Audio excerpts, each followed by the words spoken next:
धीर्धयनं श्रवणपटेयतिवरा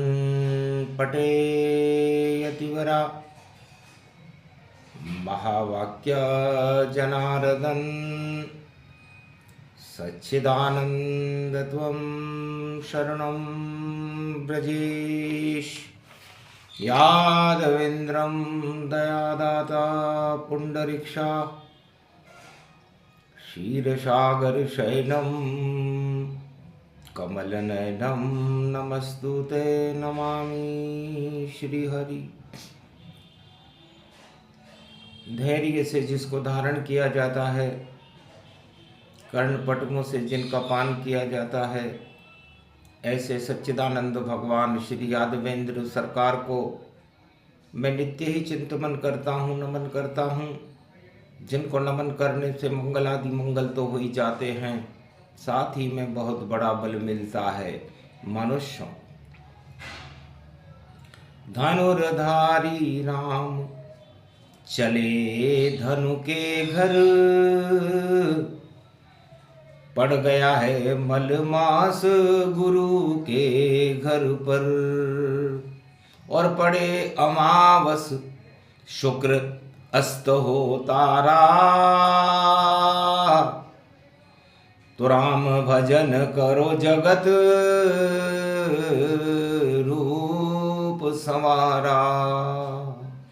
राम भजन इस जगत में हटा देत मलमास, शक्ति उत्पन्न होती है, आत्मा करे प्रकाश।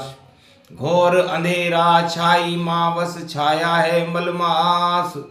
भारत की रक्षा करो और प्रगटो राम अब आज। है मर्यादा पुरुषोत्तम राम आज मलमास की, शुक्रवार की घोर कलिकाल में अमावस्या पड़ रही है। 19 दिसंबर पड़ा हुआ, अंबर पे काला दाग लगे और पाप कालिमा छाई हुई। कलयुग में देखो आग लगे, उस आग को आप बुझा दो राम। ये शिव भी आप से फरियाद करे, इस भारत की अब रक्षा करो। वाणी ये अब आमान करे, हस्तते परिभूषा भवभयं अवहारिणी जगदम्बे। गंगे तरण तारिणी मंगला प्रयागराज कुंभ क्षेत्र।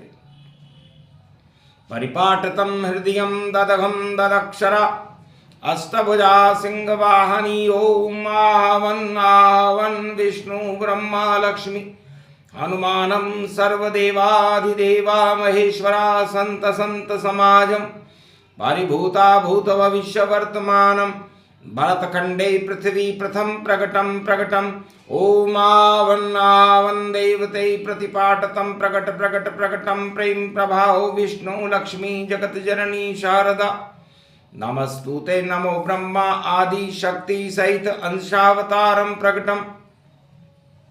श्री राम रामा मनोरमे सहस्रनाम तत्वतुल्य राम नाम वरानने। आगगम गगगम नीलकंठे पशुपति महादेव। हर हर गंगा महागंगे नर्मदा कावेरी। पंचभद्रा पंचमुखारविंदम सरस्वती सरसरी धारा। सहस्र गंगा रात गंगे गंगे। हर हर गंगे महादेवी भागीरथी। कल्याण मुद्रा परिपाटतम हृदयं ततक्षणा सोमवती पर्व महालक्ष्यते भगवान विष्णु नमामयम्। सर्वविघ्न नाशान्ते महाप्रयागराज पुष्कर राजं ततक्षणं। बद्रीनाथ विशालं जगन्नाथ रणछोड़ प्रतिभूत श्रीनाथं। चतुर्धामं चतुर्वेदं चतुर्विद्यां चतुर्मुखारविंदं त्रिलोचनं श्रीनामं श्रीनम। ओम सर्वशास्त्रहान्यम ओम परिभूतां हान्यम भगवान विष्णुवाहनं दुर्गा दुर्गति नाशनं। खगगं खड्गं खड्गकंबनी ज्वाला तीक्षं त्रिपुंड तिलकम घगगम घगगम परिपूटान परिपाटतम हृदय घमम घमम घेय अघ्नम घेय घेय तन तन तरा तोरी तिम तिम मत अत प्रकाशम परिभूषा भवधिम धाधिम घम घम घन राक्षसे कुलनास्ति परिभूतम धर्मास्ता जागृतम देवित्य महेश्वरी मंगलम धर्म ध्वजाखंड रूपम राजा महाराजा चक्रवर्ती सम्राट तेजसम महेश्वरी परिभूतम जगत जननी ओम स्वाहा राक्षसम तस्वाहा नाथ दगघम गगघम गगघम गगघम गगघम जन जागृतम देवित्यम दानतम कटकंतकम मणि कलघालम परशुरामम परशाचले अक्षम क्षत्रिभंगम शस्त्र रूपम नास्तामि मौन राज समाप्ति आगम नित्य दुष्ट राक्षस पर्याप्त नास्त नास्ति अत्यास्तावादी सर्वमंगलामाभूषितम शांताकारम भुजांकारम भगवान विष्णु नमस्तुते नमः शिवाहरगम दुर्गा भगवती वाणी ब्रह्माणी महेश्वरी महाकल्याणकारिणी मार्कंडे जमदाग्नि जमदाग्नि वशिष्ठ जमदाग्नि अत्रि महर्षि एकलव्य महापुरुष तुमं शुभाशीर्वादम महाशुभ प्रारंभे युगधर्म प्रारंभे सतयुग प्रारंभे धर्म युगे प्रारंभे अखंड रूपम ब्रह्मचारी हनुमान जी तन्मय संरक्षते गार्जिनम सर्वितम सर्वविघ्न विनाशतम लंबोदरेकदंत संविराजते पृथ्वी भूमंडलम प्रथम शुभारंभे राजतिलकम राम राज्याभिषेकम वशिष्ठ युगम प्रारंभे सतयुग प्रारंभे त्रेतायुग प्रारंभे कलयुग अंतिम चरणम नास्ति नास्तिक नाशम विनाशम रोगनाशे भय विनाशे कोटि विघ्न विनाशतम भरतखंडाभूषिते संरक्षते श्री शिव शंभो हर हर भरतखंड भरत भूमि प्रबलतम नमस्तुते नमः शिवाय। भारत की रक्षा करो वाणी करे वेद मंत्र आह्वान पढ़े अमावस्या मलमास में करो कृपा भगवान। ज्येष्ठा है नक्षत्र भवानी और चंद्रमा नीच गति में जानी मन गति व्यापक जब भरमावे तो कष्ट राज ताज पर आवे। वृश्चिक राशि जिसकी भी हो उसका काम तमाम संकट उस पर छाएगा। वृश्चिक राशि मान 8वीं राशि होती है वृश्चिक राशि। वृश्चिक राशि एक ऐसी राशि है जो बहुत रहस्यमय राशि है और डंक मारने में अग्रगण्य है। जब कोई किसी चपेटे में नहीं आता तो अंदर ही अंदर डंक चले और 8 रूप गति ठाठ चले। और जब 8 राशि हो वृश्चिक तो और अमावस बंदर बाट चले तो और घोर अमावस कलयुग में है। गुरु चांडाल योग के साथ अर्धकाल सर्प दोष के साथ अमावस का प्रागट्य है। सूर्य और चंद्रमा जब आपस में मिल जाते हैं तो घना अंधकार फैल जाता है और अमावस्या की काली रात में भगवान शिव की शक्ति का उदय होता है और वह शिव शक्ति उस काल और काली मां को समाप्त करके दिव्य प्रकाश कर देती है। वही योग पड़ गया भवानी। मगर गुरु और शनि धर्म और कर्म इस अमावस्या में बाहर हैं।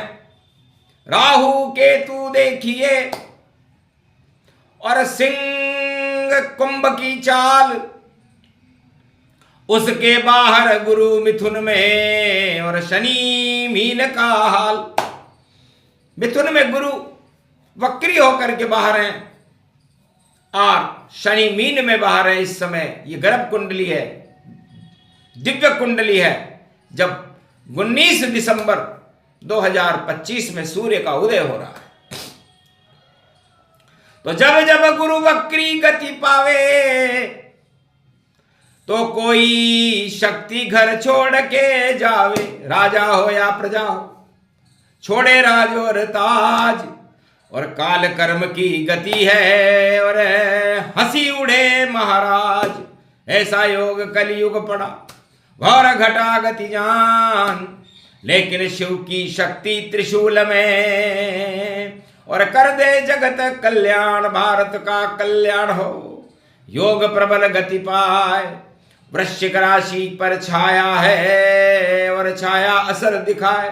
तो भारी असर वृश्चिक राशि पर होगा, मिथुन राशि पर होगा, मीन राशि पर होगा। क्योंकि मिथुन के गुरु और मीन के शनि, राहु केतु की छाया से बाहर है। तो जब धर्म नहीं कोई कर्म नहीं, गुरु तो यहां धर्म कहाता है, और शनि कर्म की गति है जब, और बाहर खुद को पाता है। तो बाकी तो सब भोग हैं, और काल सर्प गति जान, और उससे बाहर हो गए तो बदल गई सब चाल। तो गुरु का वक्री होना, सोच लो किसी राजताज का पिछड़ना जैसा होता है। पीछे चले जाते गुरु तो उल्टी अकल दिखाए, उल्टा सब कुछ कर दे जब शनि मीन में आए। ऐसी योग पड़े गति भारी, और कृपा करो शंकर त्रिपुरारी। घोर अमावस कल युग जाना, करो जगत शंकर कल्याणा। काल कर्म की गति हटाओ, भारत में प्रकाश फैलाओ, और अज्ञान हटा दो सारा, और ध्वजा धर्म लहरा दो। भारत धर्म ध्वजा और राम राज हो, और प्रगटो आप भगवान। कलकेश्वर है नाम आपका, कलंक हटा दो तमाम। तो कलंकेश्वर भगवान कहते हैं कि कलयुग की काली काली मां में मैंने जब इस योग को देखा, इस अमावस्या को देखा, मलमास को देखा, गुरु को देखा, धरती को देखा, भारत को देखा, सूर्य और चंद्रमा को देखा, पूरे त्रिलोक को देखा, तो मैं देखता ही रह गया कि दीपक तले अंधेरा भारी, जिसको हटाए शंकर त्रिपुरारी। भारत का तो भाग जगेगा, दिया जलेगा धर्म, और बाकी जितने काले कारनामे उनको आएगी शर्म। मुंह छुपा के सब भाग जाएंगे, ऐसा योग दिखा है। और योग पड़े जब काल कर्म का, तो कड़ा दंड गति पाए। तो कड़ा दंड मिलता है जब शनि मीन में हो, गुरु वक्री होकर के मिथुन में प्रवास कर रहा हो। तो वक्री गुरु वक्र गति जाना, और सबसे ज्यादा है गुण गाना। तो सबसे बड़ा और सबसे विशाल ग्रह बृहस्पति ही हैं, जो ज्ञान के पुंज हैं, देवताओं के भी गुरु हैं, और काल कर्म की गति को देने वाले महादंड नायक न्यायाधीश शनि महाराज हैं। और ये दोनों राहु केतु की परछाई से बाहर है, इसलिए क्या इसका फल होएगा बता रही है वाणी। धर्म का झंडा ऊंचा होगा, बाकी को होगी हानि। जो भोगों में फंसा काल कपट कर्म की चाल, उसका तो भाई मकर पर्व के पहले आएगा काल। मकर पर्व 14 जनवरी 2026, उसके बीच में काल आएगा। बोल रहे शंकर जगदीश। भगवान शिव फरमाते कि जब 14 हो या अमावस्या हो, दो अमावस्या पड़ जाए, शुक्र की भी पड़ जाए, शनि की भी पड़ जाए, तो समझ लेना चाहिए कि कितना कड़ा दंड काल कर्म करने वालों को, कुकर्म करने वालों को मिलने वाला होता है। और मकर का सूर्य तो प्रकाश फैलाने वाला होता है, इसलिए मकर सूर्य है राम जी। और बैठे गुरु के पास, और धनु राशि है गुरु की, उसे कहे मलमास, तो सारे मल को हटा देंगे, भारत का भाग जगा देंगे, और नई सदी में भारत में कल की अवतार को ला देंगे। ऐसा योग पड़ा अमावस, बोल रही है वाणी, शुभ शुभ कर्म करो भारत वालों, वरना होगी हानि, राम नाम जपते रहो भारत का कल्याण, और महादेव की शक्ति देगी भारत को वरदान। बोलो जय श्री राम। ये प्रसंग जो भी सुने होगा दिव्य प्रकाश, काल कर्म टल जाएंगे और होए पाप का नाश। बोलो जय श्री राम।